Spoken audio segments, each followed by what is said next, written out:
How to participate in a live draft on Sleeper, steps to navigate and join live draft. So if you want to navigate to live draft on Sleeper, it is actually quite simple to do so. First of all, open up your browser and simply go to sleeper.com and log into your account. On the left hand side, you can just go to leagues and then simply select a certain leagues that you have. So here in the leagues, what you want to do is you want to navigate towards draft. So here simply go to the draft section, as you can see. Now first off, in this interface, what we can do is you can see the league chat and you can invite some friends to play. You can copy the link, share them with your friends, and you can invite them to play.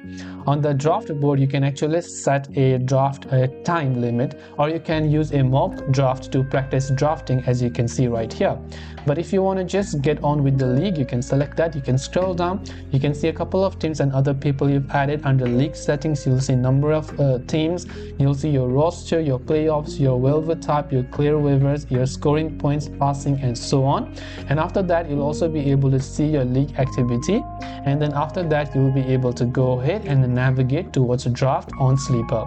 This way you'll be able to navigate towards a live draft in Sleeper. I hope this video helped you. If you have any questions, feel free to leave them down. Thanks for watching and see you in the next video.